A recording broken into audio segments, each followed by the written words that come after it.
Thank you for joining today's edition of CIO Watercooler. My name is Neil Hughes, and there have been quite a few conflicting trends at the moment, from the critical tech and digital skill shortage to big tech laying off workers. And this is something that I wanted to explore with Frank Fulbrook, Managing Director and co-founder of NST Recruitment.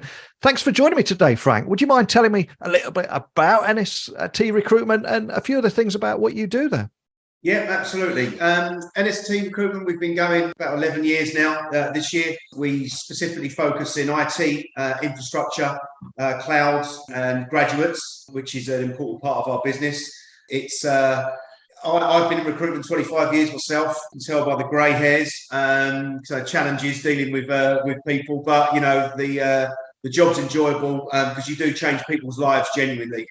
From a graduate up to a CIO, CTO, whatever it is a rewarding job, and hence the reason why I've been in it so long. There's been some sort of lumps and bumps over the years, especially through COVID and stuff, and things have changed quite a bit. But yeah, you know what? We're in pretty good shape, and I think whatever you read in the papers, the economy's not in bad shape because obviously we're extremely busy at the moment. Hopefully that'll continue the rest of this year. But yeah, you know what? It's positive from our end anyway. Fantastic. There's a lot I'm excited to talk with you about today. And we have talked many times on here before about the tech skill shortage, but it's often struck me that maybe the old recruitment method for that analog world is no longer suitable in a digital world. So I'm curious, how have you seen tech recruitment evolve throughout the years? Oh, it's evolved hugely. We used to send CVs via fax, obviously going back in the day now. The profiles have changed, like LinkedIn, obviously we all know, has been one of the biggest changes in recruitment in a big way. From a lack of skills and the shortage that we've actually currently seen, and obviously all the tech leaders will see, we've seen, there's a lack of strong talent coming through from an education perspective, especially within networking, infrastructure, cloud solutions. That's the new sort of talent has shifted really, and it's all pretty much development, software development, coding, etc. The sort of the backbone of it. Therefore, there's a shortage within the cloud and infrastructure side. And what we've done as a business, we've partnered up with a company called Upskill, decided to sort of work with those guys. They provide AWS and infrastructure training courses for first jobbers, not just graduates. And that's going to change things, to be honest with you, because companies starting to realise, if someone's not got a degree, they are, if they've got the right work ethic, the right attitude, they're worth a conversation. It's got to evolve from that perspective as well, especially from a technical perspective, if that makes sense. It really does. And I'm so glad that you brought that up today, because the traditional approach to recruitment often meant only looking at people with the degree or the relevant experience. And so many people were left out of this. So do you think we should be investing more time in giving everyone a chance? Someone who might have other transferable skills, but are passionate about entering the industry and wanting to get a foot in the door? Hugely. And do you know what? That doesn't mean just for the young people. If you've seen out there at the moment, people 50 plus, if they've come to a retirement in a certain skill, or they want to upskill in certain things, people need to give people a chance, whether you're, sort of 22 or you're 50 years old. Giving someone who's got the right attitude, training them up without coming from, a degree background effectively. Like I said to you, probably repeating myself, but it's all about attitude. If people have got the right attitude, the right work ethic, you can train them. It's as simple as that. And we will not have a shortage of skills in this country if people change their attitude towards it. For example, EY were a classic example. They changed their mindset on just having grads, like some of the big fours, whatever we want to call them. Don't get me wrong, they're testing people, obviously, but they're testing people if they've come from whatever background it is, if it's their first job out of college, for example. Doesn't have to be a uni. And the skill shortage in their company effectively, and it's completely gone full circle for them as well. It's really changed, and it's proven. It's just about giving people a chance. And I think companies now, I mean, we worked with a few companies recently over the last sort of 6 months, and we said, look, I know you're looking for grads within IT and sales, etc. But would you give these sort of first jobbers a go? And the response has been phenomenal, to be honest, because it's just about giving people a chance. And if you don't, we're going to be forever shortage. Our skills shortage in this country is going to be forever there. It's just about giving people a go, from whatever backgrounds they're from. And we've seen that, and it's proven that it's definitely working. And it's so refreshing to hear you say this. And of course, if we look at the news, Rishi Sunak not so long ago recently hit the headlines saying that everyone should learn maths until they was 18 years old. But I would say that artificial intelligence, machine learning, automation, and services like ChatGPT are removing repetitive and mundane tasks. And I'm curious, do you think that this will force IT and tech workers to evolve and learn, or maybe lean on more human skills? I think so. I mean, it's too early to tell. But the majority of successful IT professionals have already have the human skills that AI can't replace. Yeah. However, this will elevate tech, which I agree with, and I want it to happen. And IT workers progress quicker, and they don't have to spend all the unnecessary time on sort of mundane, repetitive tasks. I look at Chat GPT as a positive, to be honest, in certain ways, but you're never ever going to get away from the human element of recruiting people for your business. It is as simple as that, and AI, machine learning, it's going to change things. We all know that, but you still need the human interaction, whether it be IT, finance, sales, etc., because robots can't do everything. Let's be honest. I know they're trying to change the world for it to be like that, but we can evolve with it and embrace the change, but you still will need that human interaction. I think everyone will say that. I'll be shocked if they don't, to be honest with you. Because like I said, robots can't do absolutely. I know AI is phenomenal. Machine learning is fantastic. We work with a lot of those companies as well, which is exciting. We're putting people into these sort of jobs and stuff, but you're never going to replace the human side of it. You can't, I don't think, anyway.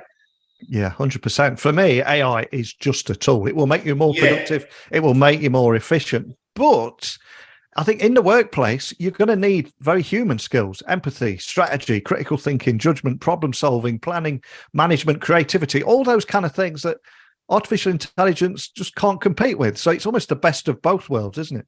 Do you know what, Neil, right, as well? This comes down to a bit of a point about getting people back in the office. Because even if you're a coder, a developer, an IT person, etc., there's nothing better than bringing everyone together. Even you can do it on Teams. I get that totally. But I think, I mean, just give you an example. In January in London, I've never seen London buzzing so much. It seems like everyone is back. The more people that we're recruiting for currently want people in the office, and more people want to come into the office. And then again, it's coming to the point about human interaction, which is, we've seen it go full circle, really, where people want to be more interactive. You can learn more of each other, it's so important just to be together within a team if you want to build a really good company. I'm not saying no one can work from home or anything like that, but having that, that connection, face together is so important. Whether you're, like I said, whether you're a techie, more importantly, sales environment, that's the best to sort of, work off each other. It just comes back to the fact where, people, again, about the engagement of people. Simple as that. And I completely agree with you as well about an opportunity to bring in people from a variety of different backgrounds into the tech industry. And it makes sense to give everybody a chance, bring diversity of thought into the workplace. But I'm curious, are employees more receptive, or are employers more receptive to this approach now? Or are there still some with that old school mindset of, it's got to have a degree? We've been trying to install that into them, when we're having conversations, when we're presenting, or when they're doing a recruitment day or anything like that. They've been so much more open-minded, because if we really do not go down a different road, if we're going to forever be having a shortage of skills, it's as simple as that. Like I said, it doesn't matter what age you are. Age discriminative, you've got someone who, I don't know, who's been in finance for the last 50 years and wants to start doing a tech degree, or wants to start doing, wants to get into tech effectively, wants to start doing development and things like that. It's just, I know the companies, they just got to invest. If they do not invest now in training and bottom up, it's going to be a completely different story. It really is, because you've got to start thinking of the future for our children. It's as simple as that. Some people have not got the money to go to university, okay, but they're very, very switched on, hard-working, done their paper rounds early, washing the cars, whatever it is. They've got that work ethic installed in them, and it's just about. I know I'm going repeating myself, but it's just giving someone a break, right? It's as simple as that. Like I said, you can teach someone who's got all the degrees in the world, but if they've not got the right work ethic and the right work attitude, do you really want them in your company? It's as simple as that. So, yeah. And I was reading recently that I think in cybersecurity alone, there's a 0% unemployment rate, and they're desperate to get people in there. I think there are so many opportunities for, let's say, mums that are coming back into the workplace, but want to do something different, want to have an exciting career. But I think very often people outside the tech industry convince themselves they're not technical enough. But that's not true, is it? There are so many transferable skills. The tech stuff can be taught, but it's those transferable skills that the workplace wants. Without a doubt, 100%. The way we sell it is what we do as a business. We interview them, we bring them in to the office, we look at them face to face, or we do a recruitment day, and you can tell a lot of the time, the people that really need the break, that really you can actually sense it in them, and it's just obviously changing the way these big companies think. It's not just, and even the small, medium-sized companies think, and they've seen it, us presenting to them how it's worked for other companies. It's just it's an eye opener for them, to be honest with you, and they sort of change their ways of thinking. Otherwise, we're just going to have a shortage of skills for, I don't know, for how long, I don't know. And I'm curious, from everything you're seeing, what is the bigger impact of changes happening in the workplace and the recruitment industry right now? And if I ask you to look into your virtual crystal ball, do you have any predictions for the future on what we can expect? Well, it's a good question. I think, firstly, the human element is never going to be taken out of it. Like we've said before, previously, with all the new products that are being involved in recruitment, I think that helps from a testing perspective and lots of different sort of ways. Recruitment is going to stay the same, because it still needs that human interaction. To see the future at the moment with all the tech, like me and you said, that's a positive. But if we do not recruit from below and start investing in training and graduate training, whether it be graduates or first jobbers, like I said, we're always going to have a skill shortage. So I think it's getting the voice out there, and about it's a difficult one. I would say they've just got to keep recruiting from a lower level perspective. Otherwise, we're going to be in the same position. It's as simple as that. And there is a shortage of skills, as we all know. But yeah, difficult one to answer.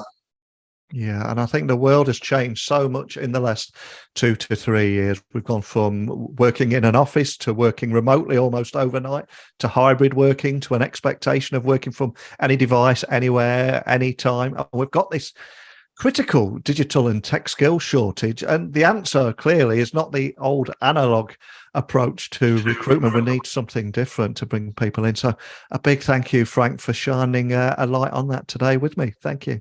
No worries. Good stuff. Thanks very much, Neil. And please remember to check out other videos like this on the CIO Water Cooler website. And if you haven't already, please subscribe to the YouTube channel too.